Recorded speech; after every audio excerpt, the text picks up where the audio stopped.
SIR के बाद Congress party अब एक बार फिर मोदी सरकार के खिलाफ आर पार के मूड में नजर आ रही है। उसके खिलाफ एक फुल स्केल कैंपेन इस वक्त लॉन्च कर रही है कांग्रेस पार्टी। विकसित भारत रोजगार और आजीविका मिशन ग्रामीण यानी वीबीजी राम जी कानून लागू होने के बाद कांग्रेस ने देश भर में मनरेगा बचाओ संग्राम की घोषणा कर दी है। आपने अभी तक देख लिया होगा, एक बार देख लीजिए पूरा कार्यक्रम जो है मैं आपको इस वक्त स्क्रीन पर दिखा रही हूं। और इस नाम से आंदोलन की घोषणा की है महात्मा गांधी राष्ट्रीय ग्रामीण रोजगार गारंटी योजना यानी मनरेगा। आप सब लोग इससे वाकिफ हैं कि क्या करता है। इसको बचाने के लिए कांग्रेस के मुताबिक ये आंदोलन 3 चरणों में किया जाएगा। पार्टी ऑफिस में ही, पार्टी का जो मुख्यालय है वहां पर प्रेस कॉन्फ्रेंस को संबोधित करते हुए कांग्रेस के जो महासचिव हैं केसी वेणुगोपाल, उन्होंने कहा कि सीडब्ल्यूसी ने मनरेगा पर भविष्य की रणनीति को अंतिम रूप दे दिया है और मनरेगा बचाओ संग्राम नाम के एक सुव्यवस्थित आंदोलन को मंजूरी दी है। पहला चरण 8 जनवरी को पार्टी के प्रदेश कार्यालयों में महासचिवों और प्रभारियों की मौजूदगी में पूरे दिन की तैयारी मीटिंग के साथ शुरू होगा। 10 जनवरी को जिला कांग्रेस समितियों के ऑफिस में जिला स्तरीय प्रेस कॉन्फ्रेंस होगी, जिसके बाद 11 जनवरी को जिला मुख्यालयों में महात्मा गांधी और बीआर अंबेडकर की मूर्तियों के सामने एक दिन का उपवास रखा जाएगा। कांग्रेस पार्टी के मुताबिक आंदोलन का दूसरा चरण 12 जनवरी से 30 जनवरी तक चलेगा और इस दौरान सभी ग्राम पंचायतों में पंचायत स्तरीय चौपालें लगाई जाएंगी। साथ ही कांग्रेस अध्यक्ष का एक पत्र भी बांटा जाएगा।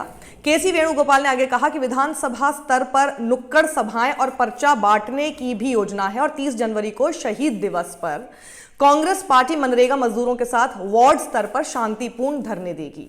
फिर तीसरा चरण शुरू होगा 31 जनवरी जो कि जिसमें 6 फरवरी तक डीएम ऑफिस पर जिला स्तरीय मनरेगा बचाओ धरने दिए जाएंगे और इसके बाद 7 फरवरी से 15 फरवरी तक विधानसभा भवनों का राज्य स्तरीय घेराव किया जाएगा। और फिर 16 से 25 फरवरी के बीच देश भर में कांग्रेस की 4 बड़ी रैलियां होंगी।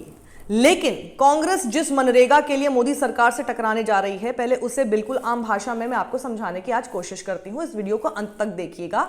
उससे पहले मैं आपसे अपील कर दूं कि इस वीडियो को आप शेयर कीजिएगा। अभी तक सब्सक्राइब मुझे नहीं किया है तो साक्षी जोशी यूट्यूब पर जाकर सब्सक्राइब करें। तो अब देखिए, एक तरफ मनरेगा है जो कि गरीब और मजदूर के हाथ में रोजगार देता है, वहीं दूसरी तरफ है वीबीजी राम जी कानून, जिसे मोदी सरकार तो क्रांतिकारी बता ही रही है हमेशा की तरह, हर कानून की तरह। लेकिन लूप होल इतने हैं कि आप सुनेंगे तो माथा पकड़ लेंगे और इतने ज्यादा निटिग्रिटीज हैं, इसलिए मैं आपको एक एक चीज पढ़ के बताऊंगी, क्योंकि ऐसे ऐसे फैक्ट ढूंढ के लाई हूं जो कि खुद ही ये एक्सपोज हो जाएंगे। अब सुनिएगा। सवाल सीधा है कि क्या वीबीजी राम जी कानून पुराने मनरेगा अधिकार से बेहतर है या फिर यह कानून भी कोई बड़ा जुमला ही साबित होने वाला है जैसा कि पहले होता आया है। अब आप जरा समझिए कि पहले मनरेगा क्या है। तो मनरेगा कोई योजना नहीं है बल्कि ये एक अधिकार है। रोजगार का अधिकार होना चाहिए ना, तो ये एक अधिकार है, ये सिर्फ एक योजना नहीं थी, सबको रोजगार देने का, उनके अधिकार को उनको देने की योजना आप कह सकते हैं। मनरेगा का असली मतलब क्या है? हर ग्रामीण परिवार को साल में 100 दिन काम देने की गारंटी। अगर काम मांगने वाले मजदूर को काम नहीं मिला या सरकार नहीं दे पाई तो फिर सरकार को भत्ता देना ही पड़ता है, यह बाध्यता है इस मनरेगा के तहत। अब इसलिए मनरेगा सिर्फ कानून नहीं, हक और अधिकार है। आखिर मनरेगा गरीब को क्या देता है? अब जरा ये समझिए।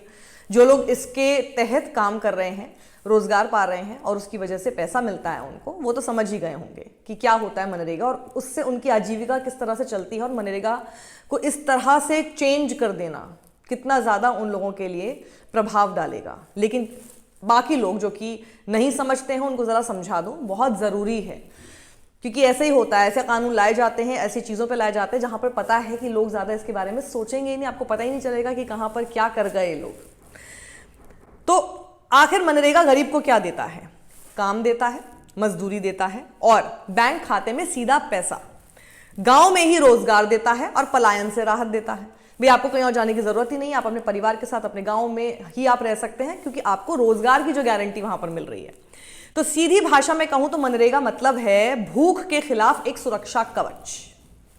कोरोना याद है आपको, सूखा, महंगाई, हर संकट में मनरेगा के अधिकार ने गरीब का साथ दिया है। ये डेटा बोल रहा है। डेटा जो कि सरकार बहुत ज़्यादा फॉलो नहीं करना चाहती, लेकिन डेटा ही है जो कि आपको सच्चाई बताता है। और ये डेटा ने हर बार साबित किया है कि किस तरह से मनरेगा ने हमेशा गरीबों को बचाया है, ऐसे मुश्किल समय में भी। लेकिन अब जरा इसमें पेच समझिए कि मोदी सरकार ने क्या किया है। केंद्र सरकार ने 20 साल से चले आ रहे मनरेगा कानून यानी Mahatma Gandhi national rural employment guarantee act की जगह एक नया कानून बना दिया है।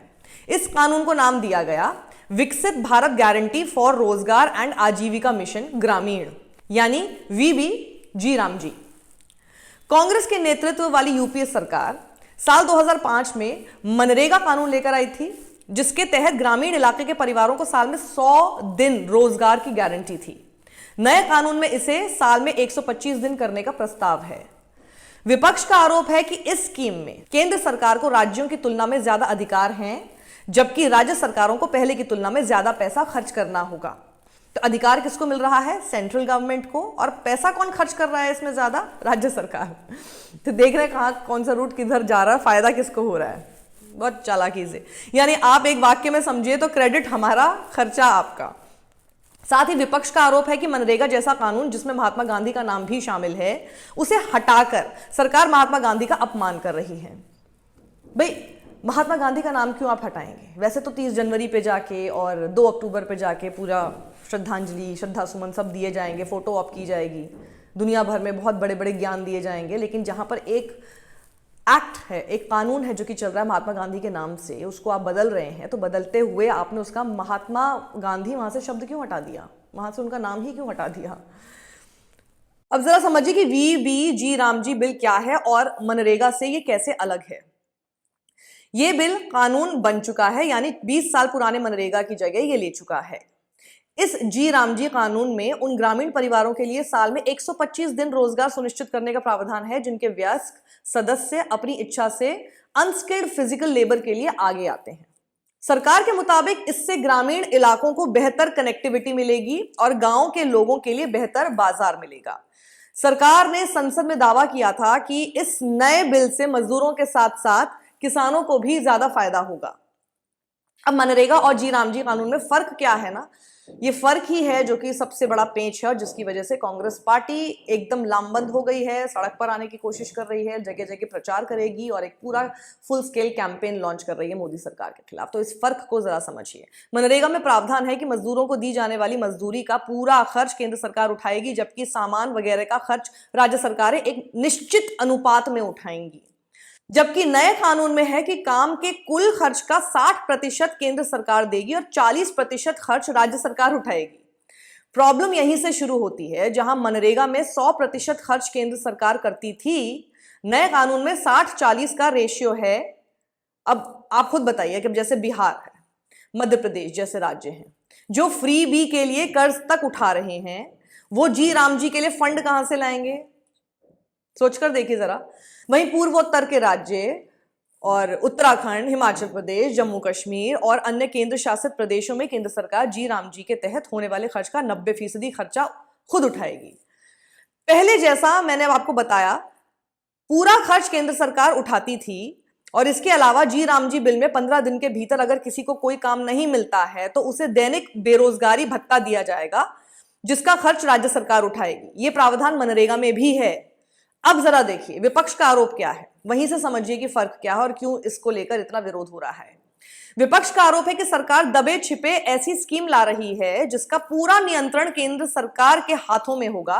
राज्य सरकारों को ज्यादा खर्च तो करना होगा और क्रेडिट केंद्र सरकार को ही मिलेगा। लोकसभा में कांग्रेस नेता प्रियंका गांधी ने कहा था, मैं इस बिल पर सख्त विरोध दर्ज कराती हूं। मनरेगा जब हम लेकर आए थे तब लगभग सभी राजनीतिक दलों ने उसका समर्थन किया था। इससे साबित होता है कि वो लोगों के कल्याण के लिए लाया गया कानून था, इसीलिए सारे राजनीतिक दल साथ थे। नए बिल में केंद्र सरकार को ही सभी अधिकार दे दिए गए हैं और वो तय करेगी कि किस राज्य को कितना फंड देना है, जबकि मनरेगा में फंड के निर्धारण में गांवों की पंचायतों की भूमिका भी थी। प्रियंका गांधी ने यह भी कहा कि पहले की सरकारों की हर योजना का नाम बदलने की सनक समझ से परे है। प्रियंका ने जी राम जी बिल को स्थायी समिति के पास भेजने की मांग करते हुए कहा, बिना चर्चा और सदन की सलाह लिए इस विधेयक को पास नहीं किया जाना चाहिए, इसको वापस लेना चाहिए और सरकार को नया विधेयक लाना चाहिए और इसे गहन जांच पड़ताल और व्यापक चर्चा के लिए कम से कम स्थायी समिति के पास भेजा जाना चाहिए। लेकिन यह बिल अब लोकसभा और राज्यसभा में पास हो चुका है और राष्ट्रपति की मंजूरी के बाद कानून बन भी चुका है और अब विपक्ष सिर्फ चिल्लाता रह गया, सरकार ने एक ना सुनी। हमेशा की तरह ऐसी होता है। इससे पहले राहुल गांधी ने भी सरकार को इस बिल पर घेरा था और एक्स पर पोस्ट करते हुए राहुल गांधी ने कहा था कि यह नया बिल महात्मा गांधी के आदर्शों का अपमान है। मोदी सरकार ने पहले ही भयंकर बेरोजगारी से भारत के युवाओं को भविष्य तबाह कर दिया है और अब यह बिल ग्रामीण गरीबों की सुरक्षित रोजी रोटी को भी खत्म करने का एक जरिया है। अब मोदी सरकार जी राम जी कानून को ऐसे पेश कर रही है जैसे सारी कृपा यहीं छुपी हुई है और इस कानून के बाद कोई बेरोजगार बचेगा ही नहीं इस देश में। यानी कहा जा रहा है कि मनरेगा में देखिए 100 दिन का काम मिलता था, हम 125 दिन का दे रहे हैं और जो मजदूरों को काम का भुगतान 15 दिन में होता था वह अब 7 दिन में मिलेगा। लेकिन काम मिलेगा तो ही भुगतान होगा ना। अब आप कहोगे साक्षी ये क्या कह रही हो, क्यों नहीं मिलेगा काम? भाई सरकार देखिए कह रही है कि 125 दिन काम देंगे, लेकिन फैक्ट तो यही है ना कि जब मनरेगा के तहत ही 100 दिन का काम नहीं दे पा रही है सरकार, तो 125 दिन का कहां से देगी? अब देखिए फैक्ट, 2024 से 25 में प्रति ग्रामीण घर को औसतन लगभग 50 दिन का रोजगार मिला है। ये गारंटीड 100 दिन के बहुत नीचे है। ध्यान देने वाली बात है कि मनरेगा कानूनी रूप से हर ग्रामीण परिवार को, यानी जिसने काम मांगा, 100 दिन तक काम देने का अधिकार देता है, लेकिन हकीकत में लगभग आधा ही दिन मिल रहा है और ये किसी एक वर्ष की बात नहीं है। पिछले 5 साल में ये औसत लगभग 50 दिन ही है। तो आप खुद सोचिए ये लोग 125 दिन काम कैसे देंगे जब ये 100 दिन भी नहीं दे पा रहे हैं। अब एक चीज और समझिए, मनरेगा में फंड की कोई कमी नहीं थी और केंद्र सरकार बहाना भी नहीं बना सकती थी कि बजट नहीं है, क्योंकि मनरेगा का कानूनी स्ट्रक्चर ही ऐसा था।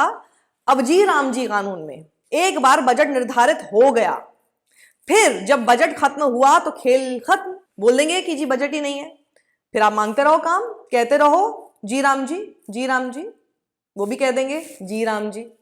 खैर ये सरकार लगातार मनरेगा का बजट कम कर रही है, देख लीजिए डेटा आपके सामने है। तो अब आप खुद ही बताइए कि फंड लगातार जहां कम हो रहा है और पूरे दिन का काम देंगे नहीं, तो घाटा किसका है? गरीब मजदूर का। इसलिए मैंने कहा कि मनरेगा क्या है ये गरीब मजदूर को जरूर पता है, लेकिन ये वीडियो अंत तक देखिएगा, क्योंकि ये सारे जो पेच है ना छुपे हुए, यही आपको समझ में नहीं आएंगे। वरना मैंने सारा सच आपको बता दिया है 125 दिन का, और केवल जुमला है क्या ये 125 दिन, क्योंकि पिछले 5 साल का ट्रैक रिकॉर्ड तो इस वक्त हमारे सामने ऐसा ही कुछ कहता है, जिसको मनमोहन सिंह की खामियों का स्मारक बनाकर चल रहे थे नरेंद्र मोदी, उसको किस तरह से बदल रहे हैं और बदल कर अपने फायदे के लिए इस्तेमाल कर रहे हैं। जहां वो मनरेगा जो था वो गरीब मजदूर के फायदे के लिए था, जिसमें पूरी तरह से अकाउंटेबिलिटी केंद्र सरकार की थी, पैसा खर्च उसको करना था और रोजगार देना था। लेकिन यहां पर कैसे उसको फायदे में तब्दील किया जा रहा है अपने लिए, और बोझ राज्य सरकारों पर डाला जा रहा है, क्रेडिट खुद पर लिया जा रहा है। महात्मा गांधी का नाम हटा के जी राम, जिनको लगता है हर चीज में राम का नाम डाल दो तो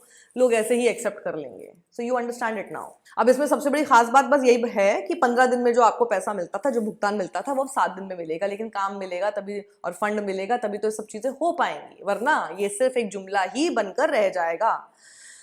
अब बस इसको ऐसा समझ लीजिए, पुरानी बोतल में नई शराब डालकर आपके सामने परोस दिया गया है। बस इतना ही। सत्यमेव जयते।